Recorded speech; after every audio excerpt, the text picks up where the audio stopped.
morning, everyone, and welcome to the Candidate Forum tonight. I'm Laura Terhune. I'm the CEO of the Midlothian Chamber of Commerce, and this forum tonight is hosted by the Chamber's Legislative Affairs Committee. We host these forums because we want you, the voters, to make an educated decision when you go to the polls. Tonight, we've already hosted a forum with the candidates for place 6. Now we're going to host candidates for place 7 for Midlothian ISD School Board.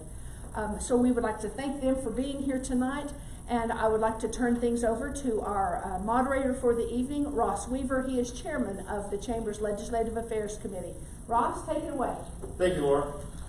We did just finish up our place 6 questions. We had some audience questions come in. We do have staff that's monitoring the Facebook Live chat session. If there is a question that's burning in your mind, please feel free to type it in there. We do have a few that were left over from the last session, so we may not get to all of them in the time allowed. Any additional questions we receive that we're not able to ask on the air, we will provide to the candidates in a written form and ask them to email responses back that we will then share in the comments section to the videos. So tonight we do have a candidate forum. We have Andrea Walton and Taya, who are both running for school board trustee, place 7 for the Midlothian Independent School District. I will remind our candidates that tonight's forum is not a debate. It is an opportunity for you to talk about yourself, and tonight we're really putting the I in team. I know we're not supposed to do that, but focus on yourself. These questions are about you and who you are, and we're going to do our best to keep it centered that way so that our voters in Midlothian have a better understanding of why you want to be the trustee for the Midlothian Independent School Board. So we did select our order before we started. We will take turns between the statements and the questions, so each candidate gets an equal number of times to be first and to be last. So our opening remarks will be 2 minutes each. The candidates have free floor to say whatever they would like to say for those 2 minutes. So first we will go to Andrea Walton. Andrea, 2 minutes. The floor is yours. Thank you, Russ. Thank you. As a current sitting trustee, I want to thank members of the community for always being open and honest and connecting with me to place such a priority on our students.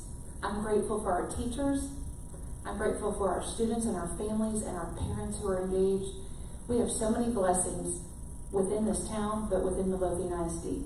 And I just want to take this opportunity to say that the last 3 years as a trustee have been incredible to be able to unite and be able to discuss with people what's important in my living room, on my front porch, and in all the places that I have met people, being accessible, being present, to talk about what we celebrate and how we can improve. I think number one, it's always been a priority to me to look at what's in the classroom, to focus on raising our standards, and making sure that we are connected as a community. Thank you, Russ. Thank you, Andrea. I appreciate that. Ms. Taya, you have 2 minutes. The floor is yours. Okay. My name is Taya, and I'm running for Midlothian School Board Trustee, place 7. I believe in serving God, country, and kids above self. If you know me, you know my character.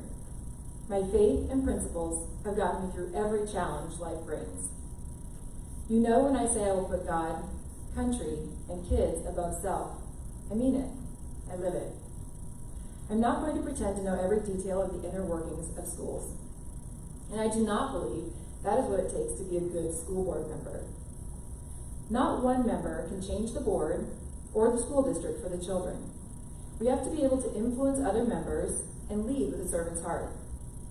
For voters, this means you need someone who is reasonable and level-headed, someone who can lead without browbeating. I believe it is imperative we keep our focus on academics, inclusion, and preparation for kids to enter into the real world, able to be successful and emotionally whole. I have a history of serving in many capacities. I hope you have seen the work I do for families more than you have seen me. My philosophy is the same on the board.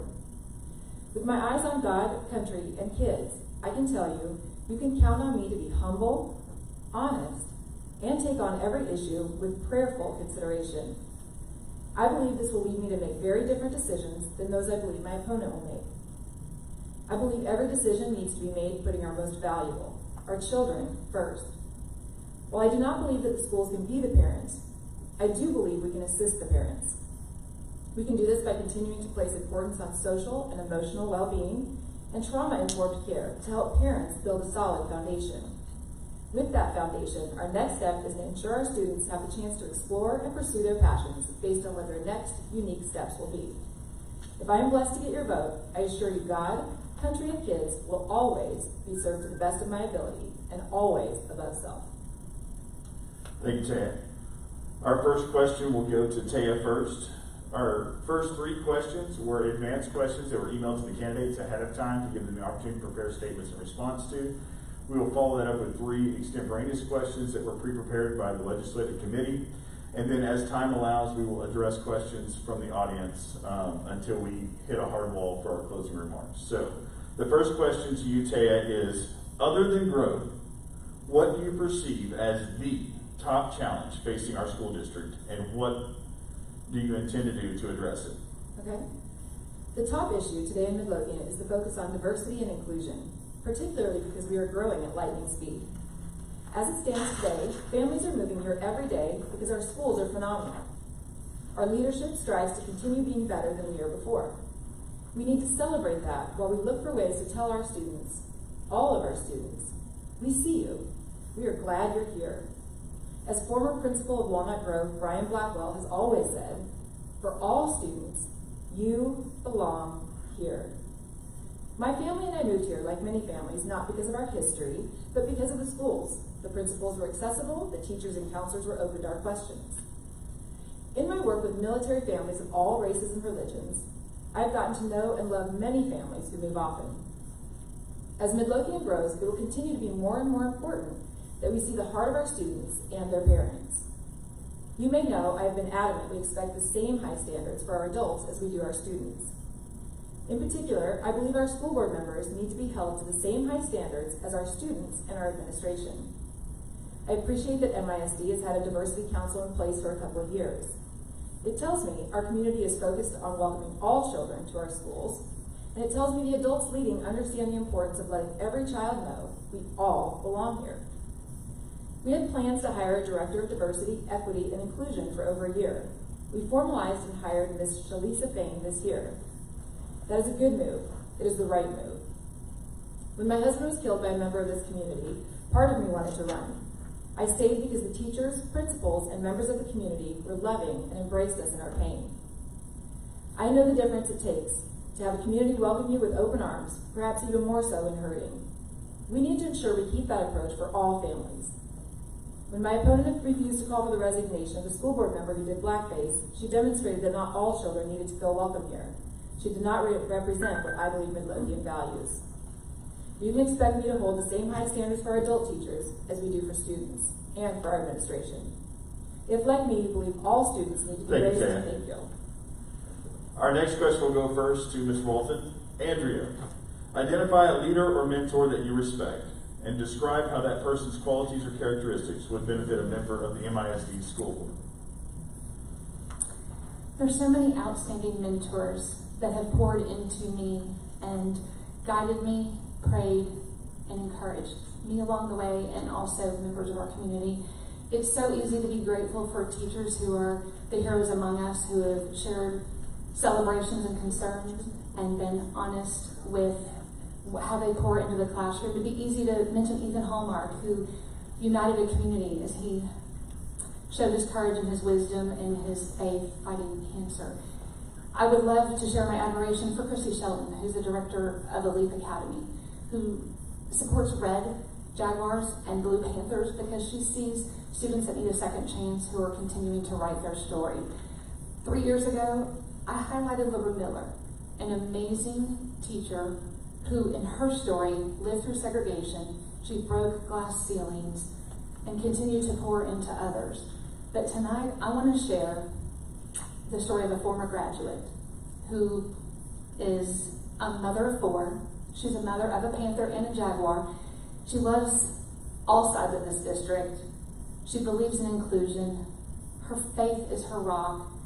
She puts her family first as we all balance the busyness of being busy. She's purposeful, she's intentional. Her family is represented by yearbook, by baseball, by football, by ag mechanics, by band, by numerous other activities across our district, and she has stepped up and led in so many ways where schools needed her on every campus and across our community, selflessly giving. I'd like to honor Nicole Rogers. She's not only somebody who has poured into me and prayed for me, she's a sister in Christ, but she's my sister-in-law. Thank you, Andrea. I did get a little bit off there. I was supposed to ask you the same question as Ms. Kyle, but what I'm going to do now is ask you that first question since it's your turn to go first on the next one, and then we'll get back on schedule after that. So I do apologize for that. So, question 2 for you, Andrea, is other than growth, what do you perceive as the top challenge facing the school district, and what ideas do you have to address it? Thank you. I think one of our top priorities besides growth, and we all know growth is an amazing challenge, but it's being proactive in public education. It's defining results that we share with our customers, which our customers are our teachers, our students, our taxpayers. We can look around and see that this is a very volatile environment, this economy, this current environment.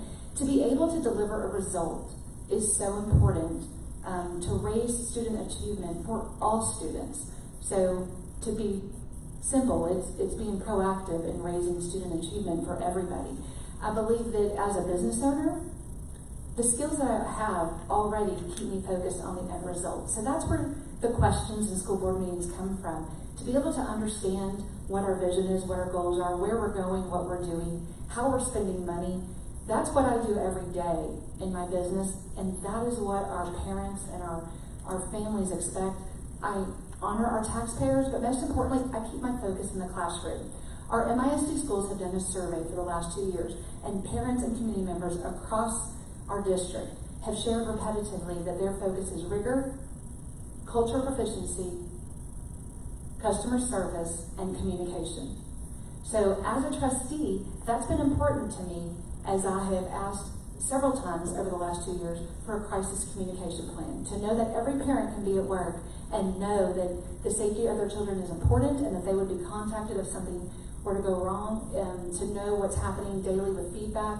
I constantly ask the question, how does that sound after we make this decision as we communicate it to principals? How does that sound to parents? So communication is important, but I also want to celebrate the rigor of what's coming in the mile. We have our virtual grand opening tomorrow, where we have cybersecurity, CNA, EMT classes, and the role of a trustee is to ask questions, communication, and oversight. Thank you. Thank you, Andrea. Taya, the question I first asked Andrea now to you, which is identify a leader or mentor that you respect and describe how that person's qualities or characteristics would benefit a member of the MISD school board. Yeah, so I do have a person that represents the first that I'll mention, and that's Jesus. And I hesitated if I should say that or not, because I understand that it could be sounding cliche or trite, but it really is true. And I've noticed that in my life, the more trouble I've faced, the more hardship I've faced, the more I really have gone to the Bible as what my dad calls is a recipe for success and happiness. So I used to think of it as a rule book, and now I think of it as a place to go for guidance in every situation. That includes even times where I feel like I've been wronged, or I feel like things are going wrong, that I've found that vengeance is not mine. There's no need for that I can be calm, that I can be level-headed, that I can be faithful, that things work out. I also have found with prayerful consideration that I need to pray about things and wait until I have peace before I actually make the decision. And I found that things work out in a way that I wouldn't have anticipated. So as a school board member, I find that comfort and that fearlessness will give me an opportunity to be reasonable and calm about the things in front of us, while also very, very caring, which is like Jesus. But having a person on earth that represents those qualities, I've known Bill Wayburn, who's the sheriff of Tarrant County, and we laughingly say there's Jesus and then there's Bill. But we say that because he really does know the Bible and he lives the Bible.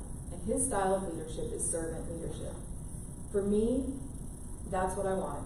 That's what I do with our foundation, that's what I've done with teams before, and that's what I intend to do for the administration and mostly for the students. Servant leadership means that I'm here to serve first and foremost. It's not about me, and that really my job is to support and see how I can best support those who have the skills. that we've hired them for. So if it's teachers and administration, how do we best serve them? How do we best support them to bring their best to the table? So Jesus and Bill Wayburn are my mentors. Thank you, Taya. Next question back to you, Taya, will be, describe your experience in dealing with budgets and financial forecasting, and explain what it means to be a good steward of the district's finances. So my experience, I went to college in Wisconsin, and I graduated with a degree in economics and a minor in business administration. And then I went into the workforce, and I got to work for some very large businesses. First was a major newspaper in Wisconsin, and then I moved out, and I don't know if you're familiar with Boise Cascade Office Products. I worked for them. And then for Wyeth Pharmaceuticals, Pfizer's taken them over. In each of those jobs, I had to do a job where I looked at a district, and sometimes an area, and then a region finally at the pharmaceutical company. And within those areas, I had to figure out what the budget was for the sales team and what we could do with what we had. I found that it was a lot of fun, actually, which surprised me. I'm not always a numbers person, but I actually really enjoyed seeing how we could do more with less. I now have a foundation that we serve military and first responders, and with that foundation, I noticed that not being as involved in the budget was not good for the foundation, and so I was excited to take over just about 6 months ago with all of that. I was able to cut costs substantially, create new revenue streams, and find out how we could do a lot more with less. I think being a good steward involves all of those things. I think you have to enjoy the process. I think you have to have your priorities in the right place. You have to look at the area as a whole and figure out how everybody benefits. So being a good steward is, who am I answering to? In this case, taxpayers. So I have to answer the taxpayers and do the best for our children. That's what I think being a good steward of MISD money is all about. Thank you, Taya. Andrea, same question to you. Describe your experience in dealing with budgets and financial forecasting, and then explain what it means to you to be a good steward of the district's finances. Thank you, Russ. For a living, I discuss retirement planning. So numbers are what I do every day, helping families, guiding them. I have a Series 6, a Series 63 license, and I'm studying for my Series 65 license right now.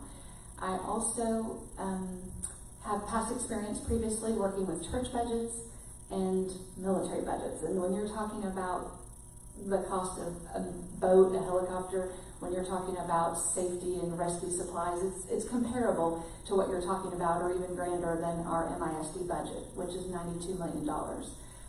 The largest portion of that is our teachers. And that's where it goes back to us talking about as a trustee, what's our result that we're getting for those budget dollars as we honor our taxpayers, but always putting our classroom first. Looking at what the result is and what we're focused on. Again, that's with visions, goals. We look at parity between classes, parity between campuses. We're looking at what we're doing for each side of the district. And I take it very sincerely when I'm looking at budget expenses for band, and we're looking at sensory sensitive students who need musical instruments, how we balance the needs for every student in our campus, academics first, and then all the other needs that help make a whole well-rounded student. 55% of the property taxes here in Ellis County go to Midlothian ISD if you're in the city. Soon, in a few weeks, we're all going to be opening up our tax bills, and we want to know that we absolutely know what's happening with our tax dollars. Mr. Norris and Mr. Blackwell do all the heavy lifting. They have an incredible team, and as a trustee, it's our job to ask questions. So a good steward understands what's happening, you're looking at the results, and you aren't afraid to ask the tough questions. Thank you. Thank you, Andrea. Now we move into our extemporaneous questions, which the candidates were not given ahead of time. They will each get to alternate answering these questions first, so they're equally caught off guard, I guess you could say, by the questions as we go through them. So the first extemporaneous question will go to Andrea. Andrea, if elected, you'll be faced with many controversial issues that influence both our children and our community. Explain how you will handle these issues and what has prepared you to do so. I can say in the last 3 years, there's been many challenges, many times where you have to look at competing needs with finite resources, and you want to satisfy everybody, but you have to have a priority list. You have to be able to know where are you going to get the best result to impact students. The focus on student achievement and higher standards for every student so that our high school seniors can have the career path they choose, that our third grade readers are going to be successful and feel valued and feel appreciated and feel safe. It's part of every decision that we make. Ross, I think that every time we make an expense that's not in the classroom, it can be controversial. I think looking at it not for what it is for my children or my campus or one side of town, is for the whole district. Thank you, Andrea. Taya, same question to you. If elected, you'll be faced with many controversial issues that influence both our children and our community. Explain how you will handle these issues and what has prepared you to do so. So the same philosophy I have in leadership is how I handle controversy. I think it's having a servant's heart and a servant style of leadership. I've unfortunately had a lot of experience with controversy, but at the same time, I know that it's prepared me for things like a position on the board. And here's why. I know from the most personal standpoint, when Chris first came out with his book, when he was killed, people would say things, they made controversy out of things that I don't think there ought to have been a controversy about. And my heart would race and my hands would shake and I would feel upset and emotional. And I learned very quickly that that was not going to be productive. And that the best way to handle controversy was to get calm, to stop, to see the other person's heart, to see their brokenness, to see where they come from, and to try to figure out how to build a bridge. So when I look at controversy today, and whether that's in social media comments or a controversial issue, and I've dealt with some of the biggest and with some of the people who have been some of the most emotional, even on a national level, where I did feel my heart race and I did know there was a lot on the line. So for me, there's nothing more important than kids, and I imagine my heart will race sometimes, and I imagine there'll be things I'm passionate about. But I'll still go back to my experience in saying we build a bridge. We listen to what people want, we listen to what's best for the kids, and we find a way to build a bridge. The best way to do that is to believe that all people involved care, and then to see what does their heart say? Where are they coming from? And how can we meet in the middle without being accusatory or blameful? How can we build a bridge to understanding? And I found the more I do that, the more I enjoy it, the more I feel like I'm free of the shackles that bind a lot of time, and the more controversy doesn't faze me as much. Thank you, Taya. The next question will go first to you, Taya. Our extemporaneous question is, give an example of a time when you took a position that you felt was right, even though it might have been unpopular. Well, one of the times that I was just thinking of when you said controversy, I was thinking of a situation where there was a town hall meeting on CNN and President Obama was going to be there, and I was supposed to talk about my views on gun control, which it gets really personal, and I know why I believe what I believe, and I knew also that I would be in a room of other people whose loved ones had been killed by somebody using a gun. And so to me, there couldn't have been a more personal situation where I'd have to take a position and stay strong. But I needed to be respectful because they lost somebody too, and I felt sad for them, and I felt I could understand why they had the viewpoint that they had, and I was still being asked to give my viewpoint. So I took the same method I referred to in the last question, but this time I spent 4 or 5 hours on the phone with somebody who adamantly disagreed with our right to have guns and different kinds of guns, and I found it really enlightening to just be quiet and listen and ask questions. And I found at the end of the day, there really was common ground. We were looking at it through a different lens, but we wanted the same thing. We wanted peace, we wanted safety, we wanted freedom, and neither one of us wanted anybody to be hurt or harmed. So when I had that vantage point, I was able to go in, take my position, and do it from a place of love and a place of truth. So for me, it's research and finding ways to build bridges, looking at people's hearts, and it hasn't failed me yet. Thank you, Taya. Andrea, same question to you. Give an example of a time when you took a position that you felt was right, even though it might have been unpopular. I'm going to say that in college, there was an opportunity where I was in a room as a Christian and everyone in the room was atheist. And to sit through conversations talking about our faith with opposing views and being able to discuss that calmly was a learning experience for me to love the human, but not necessarily love the choice they made. I would relate that to today's world and say that every day we make a choice in the way we behave. And the choices we make signal who we are and our characteristics. So whether we're at the MHS or Heritage Auditorium and we're talking about drug testing and parents have different viewpoints, and to sit down and visit with each of those parents, I took a position that was what was best for kids, that some parents didn't agree with. But I can tell you that respect and listening and conversation were integral in being able to build relationships. And still to this day, those parents still call me and talk to me about their concerns and their celebrations in school. And I can go on even further, because you asked for one, but now I'm giving you 3 examples that if you know what the role of a school board trustee is, it is serving children and serving your community. There is not an authority on the school board that places my authority any greater than any of my peers. We are a team. So there are consequences if I support removing a board member who is beside me. That power and authority is with the voter. And the consequences are jail time and significant fines.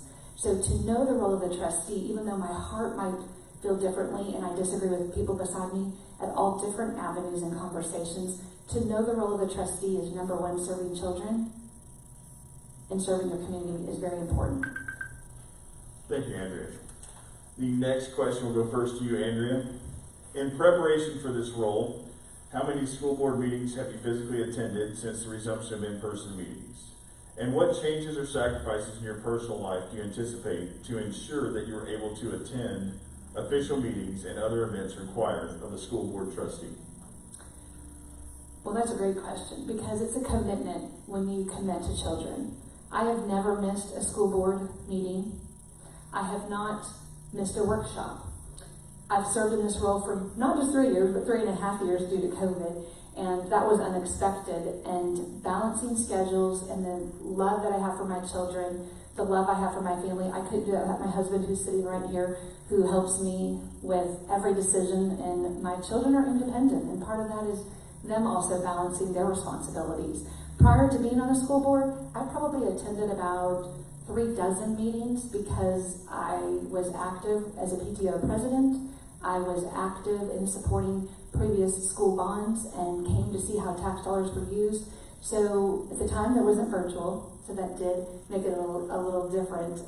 But I cared about having relationships with our leaders, and I enjoyed talking about topics that were important to our community. When we repaved the then Midlothian Middle School, which is now Franksdale Middle School, when we created Walnut Grove, and when we built Heritage High School, when we purchased the land for Long Branch long before Long Branch was built, and when we knew Vitoski as a 5th grade intermediate school. It wasn't the elementary school it is now, and my daughter was one of the first kindergartners that attended as an elementary. So I think it's being available, being present, and it's balance, definitely. Thank you.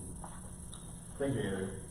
Taya, same question to you. In preparations for this role, how many school board meetings have you physically attended since the resumption of in-person meetings? And what changes or sacrifices in your personal life do you anticipate to ensure that you are able to attend official meetings and other events required of a school board trustee? Yeah, it's an interesting question. I think I'm actually a little surprised to hear it, quite frankly, because it's not something, especially a physical, the emphasis on saying physically there I find interesting, because like most parents, I not only elect the school board members that I think will do the job, but I trust them to do it, right? And so if there's a congressman or a senator or a president, I don't see them going to the White House or the Oval Office or sitting, in the gallows. I just don't think that's the position that an elected person takes to be elected. My personal view is that there should be term limits on, every congressman, senator, and their staff, because without staff it doesn't do any good. And with that, I think you get a fresh viewpoint. I think you get people who come in who truly are there to serve, not to make a career of it. not to make relationships that are sort of a power play or an intricate web of, networking where they get what they want more than serving. So I'm a big fan of people coming in to serve. With that, I've watched online like most parents, and I don't, again, feel that it's imperative that you go to sit physically in the building to serve. Furthermore, I've been involved with my kids, and I've asked a lot of questions of administration. I've taken a lot of meetings and asked the questions when they've come up, and I try to stay informed on all the things facing the kids, so I just have never thought of it as being necessary to sit physically in the meeting to be informed, and I would imagine there are a lot of concerned parents who feel the same way I do. Thank you, Taya. Next question goes first to you. Taya, how do you measure academic success? And if that success declines in Midlothian ISD, how do you plan to address that decline? So it's a great question, because I think measuring academic success is going to be important to anybody whose kids go to this school. And for me, it's definitely not going to be a focus on the STAR tests. I've watched those be a negative for a lot of students and districts. And I think that it's really easy for a school district to focus on a test and to be represented as, an A-level school. And I don't think that's an accurate representation of how the children are truly faring. So for example, you can teach a kid how to take a test. That's not hard. You can focus on the test more than the education. Or you can do things like we do in Midlothian, where you have destination imagination and math pentathlon and all these things that I find enrich learning. I love that kids can be creative and pursue what truly interests them rather than focusing on a test. So I love the MILE program. I'm very interested and hopeful that maybe we'll move welding and things like that from Waxahachie closer here to Midlothian. I think the trades are a big deal. Ultimately, for me, an education means that you're learning about your community, you're learning how to treat other people, and you're learning how to find your passion and have that freedom to explore a few things and look at some electives. So for me, a successful education is one that encompasses a lot of different things for a lot of different students and appreciates how unique they each are. I think a decline would be something we would address on a case-by-case basis. I haven't seen that yet with Midlothian to a degree that would concern me at all. So I look for forward movement, and I think you have to monitor it. And I think there are a variety of ways to monitor that, including surveys from the community and students. Thank you, Taya. Andrea, same question to you. How do you measure academic success? And if that success declines in Midlothian ISD, how do you plan to address it? Thank you, Ross.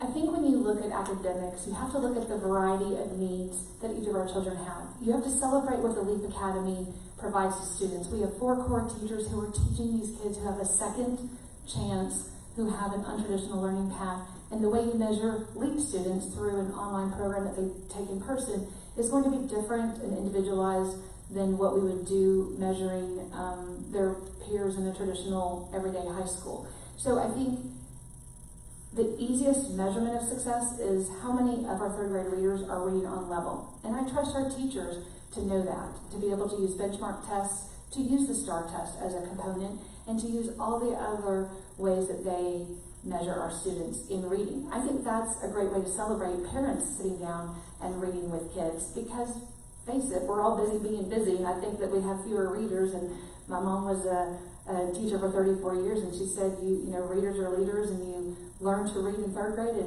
and you read to learn after 3rd grade. So not only do, like my opponent, I absolutely agree. My kids participated in math pentathlon and destination imagination, and studies show that you have higher science and math skills with that type of participation.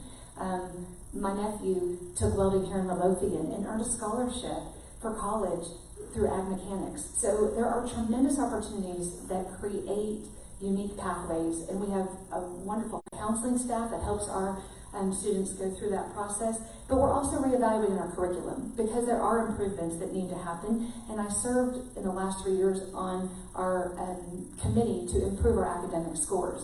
We do look at how many 8th graders are signed up for college algebra. We do look at surveys for what parents expect and we need to deliver. So the way we do that is constantly measuring, evaluating, using feedback, and that involves a variety of metrics. And I do not want to teach our students to be afraid of a test. I want to embrace learning at every level. Thank you, Andrea. Andrea, next question goes to you. What is your why for running for a trustee position? And outside of the voters, who else do you feel that you're accountable to? My why for running for school board is rooted in probably how I grew up, where my parents weren't at every event, and I didn't have helicopter parents, at every turn. World was different. I hate to say this, 25 years ago when I was in school, and it was a much different world. We didn't have devices, and to look at all the blessings that we have in this community. And for years and years, I served on the periphery, watching leaders before me, amazing leaders in our community, serve and ask me to be part of school board. Finally, there was an opening. It was a vacant seat, and I threw my name in the hat. My why is kids. My why is creating more opportunities. That's why I've served in different capacities, helping with 2 high schools in town. That was a very controversial decision, but I supported that because it was more opportunities for kids. My why every day is that every child knows they're loved, they're valued, they're appreciated, they have a place. Our teachers show that to them every day, and to let them know that they have unlimited potential and can be whatever they want to be, and we want them to explore now. We want them to try something and fall short. We want them to turn left and then turn right to figure out what they want to be. My why is children. Thank you, Andrea. Taya, same question to you. What is your why for running for a trustee position? And outside of the voters, who do you feel that you're accountable to? Yeah, so as Andrea said, definitely I think it's the kids. I don't know that there's a school board member out there who would run for any other reason, at least I hope not. And I think for me, again, I like a fresh perspective. I'm not a fan of people staying in a position for too long. I think that when you can get a little bit of turnover and a little bit of fresh eyes on things, I think it tends to simplify things. When we have people in a position for too long, I think it can get complicated. And I also think there can be nuances in relationships that stifle progress. I like efficiency, and I think I can certainly add that. I like inclusion, of course, and I like the kids to know that they're loved and that they belong, as I said before.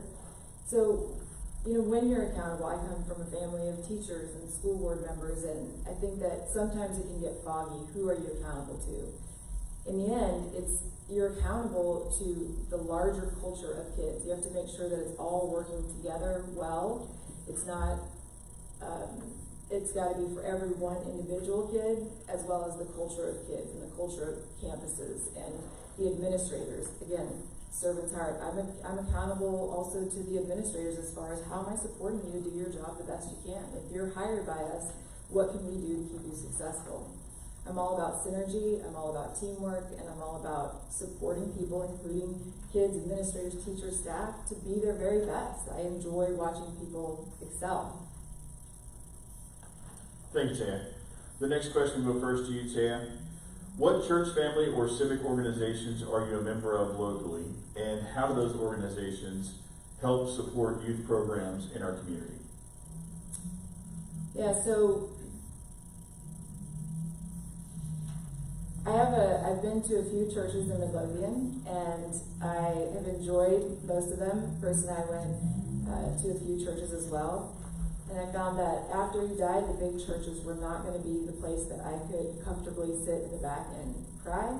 They weren't the places that the pastor was accessible at a moment's notice, and understandably so. They have a lot of people to talk to, and I needed my sort of insulated place where I could just cry and ask questions and hold my kids and do all of that. So I've spent a lot of time doing that and healing, and I'm about 7.5 years out, and I feel like I finally am healed. So I've looked around, and I've attended a few of the church services. and I'm still in the process of making a decision. Of course, with COVID, I've been doing online church. I was a soccer coach in Midlothian. You asked how did I give back and stuff like that. I've been a soccer coach here and volunteered from the time I got here at mentoring and teaching some of the young kids in elementary school. I volunteered a year at the middle school to give a talk on Veterans Day. Well, I say yes when I'm asked. I don't raise my hand and ask to do it, but I accept the invitation. And I go and I talk to the student leaders every year as well.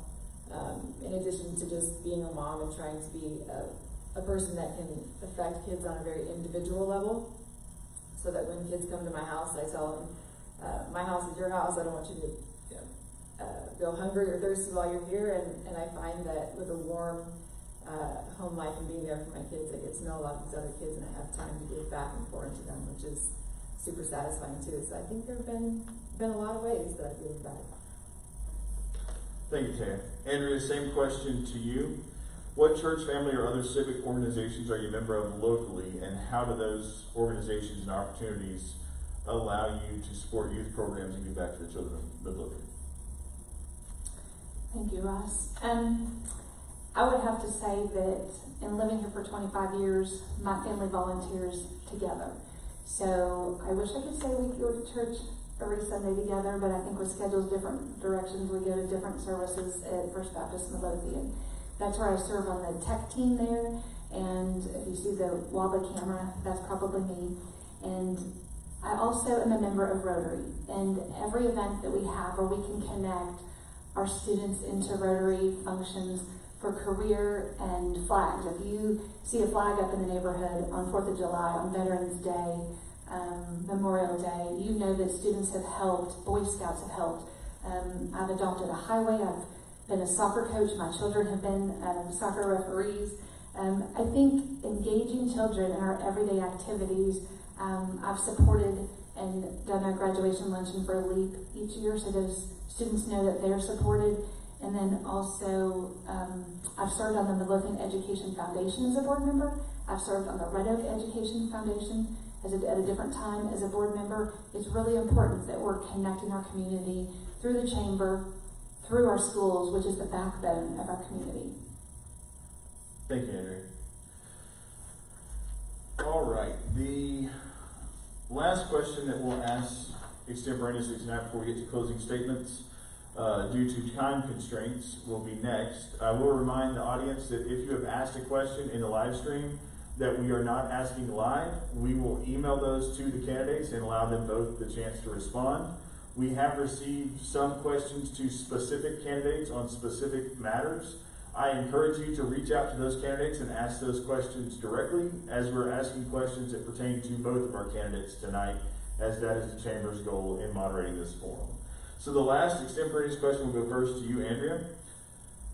How will you ensure that students and faculty feel safe and empowered to report bullying or other similar events, and that those same individuals will know that all incidents will be fairly investigated and addressed?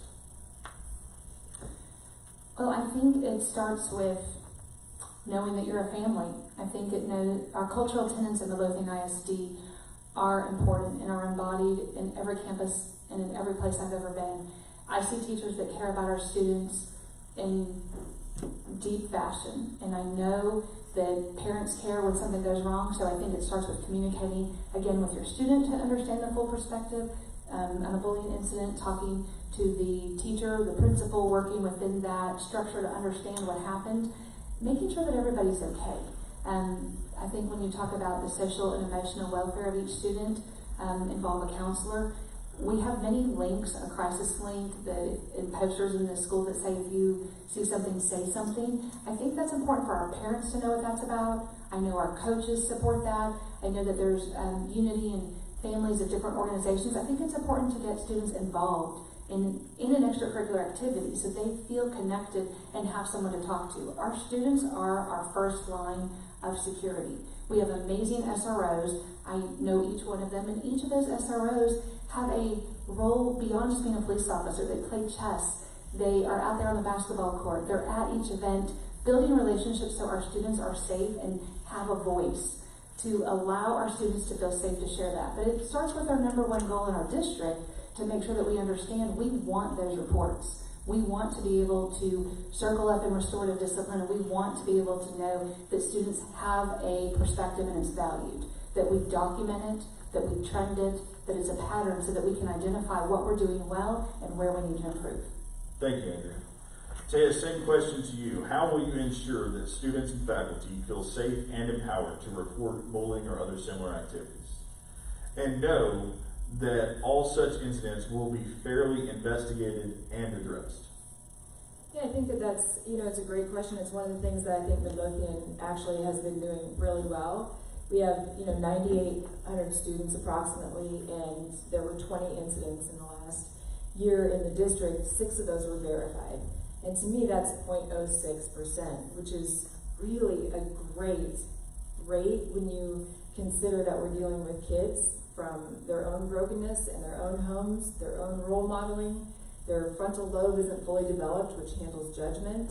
And we're going to have to be realistic that human behavior is what it is, and sometimes we all make mistakes, and kids are the same.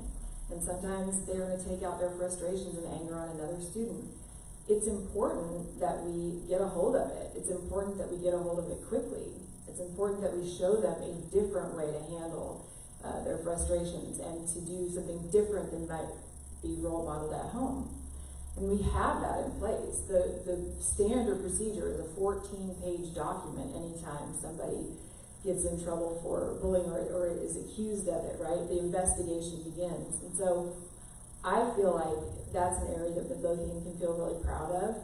And I also think one of the great signs that we're doing so well is when, students, we talked about me being physically present at board meetings, and of course, I have a lot going on, and so I felt it was a better use of my time to go directly and talk to principals and administrators. And when I did that, I asked them how it was for kids, and they said that oftentimes when they're surveying the kids, I shouldn't say oftentimes, more times than not, it's almost across the board consistent that the kids say that this school is better than their last school, that there's less fighting, that they actually feel really welcome. And I know, my kids have gone to a different school after we had tragedy strike. They had a student that was assigned to them to help them feel comfortable, somebody that the school already identified as a really caring student. So I think we're doing a good job. Thank you, Taya. We'll now do our closing remarks. Each candidate will have 1 minute to give your sales pitch, call for votes, or just sum up who you are and why you want to be a trustee for Midlothian Independent School District. So, Taya, we will give you the first chance to be last. The floor is yours. That's great. First to be last. First chance to be last. Yeah, Taya, you're up for your closing remarks. 1 minute. Oh, first chance to be last, Yeah, absolutely. right? It sounds Yes, like absolutely. I'm the first chance to be last in giving my closing remarks. No, I apologize. Oh, no, First that's and okay. last to speak. That was an Okay, yeah, that's good, I know, we're on the same page, right? So I appreciate the time tonight, and I appreciate the opportunity to try to convey who I am. I know it's very difficult in a short amount of time, especially when there are certain questions geared a certain way, and there's always so much more to us than can be answered in those short questions. But I can tell you that, if you know me, you know that I've been very involved in the community, and that we serve first responder families and military families here. I've gotten to know a lot of the children, ag, different sports, and I'm in love with the community and what we do for kids. And I want to serve. I want to come in with a servant's heart, and I want to support our administrators and our teachers to do the best they can for our students. I think we can do that because I think we have a great group of administrators and staff, and I think that they are doing well for our students. So anything I can do to boost them up, serve them better so that they can do better for our children, I want to do. And I want to do the same for the parents in this community and all caregivers. Thank you, Taya. Closing remarks. Andrea, you have 1 minute. The floor is yours. Thank you, Russ. I want to thank all of our parents and all of our teachers who every day are working right now in an environment that's different than we know. I'm a mom, I'm a business owner, trying to juggle everything in a new world. It's a challenge, and we are blessed in this community with so many resources. We have great staff, we have incredible finances, we have teams that look that over. I just want the community to know that in the last 3 years I've been humbled to be in this role, I've been honored, and I take it very seriously. Every decision, everything that we look at. It's your student and it's your tax dollar. And every question that you've shared, every concern you've expressed, every celebration that we had together, tears, all of that, I just am grateful for it. I have gone to Washington, D.C. for special education. I've been a legislative advocate helping with our funding and finance. I'm a participant in Leadership ISD and Braver Academy to help with diversity. I'm asking for your vote. Thank you, Andrea. Thank you, Taya. I appreciate both of you, Taya Kyle and Andrea Walton, to be here tonight. These are your balloted candidates for MISD Trustee Place 7. As the Chamber, we're very excited and honored to have you guys both throwing your name in the ring. It is a servant position. It is unpaid and oftentimes contentious to be a school board trustee, so it truly is a labor of love. As a parent of 2 MISD students, I appreciate the 3 candidates running for Place 6, the 2 for Place 7, for willing to throw yourselves into the line of fire for me to help better educate my children and ensure they get the quality education that I got in Midlothian through my 12 years of exploring this adventure here, and several family members who are faculty and staff with the Midlothian Independent School District. So remember to vote. Early voting begins soon. The last day to register to vote is coming up on us very fast if you want to participate in this election. If you are registered, do your duty, go out and vote, make your voice heard, because every vote counts and every voice counts. Thank you so much. We appreciate your time.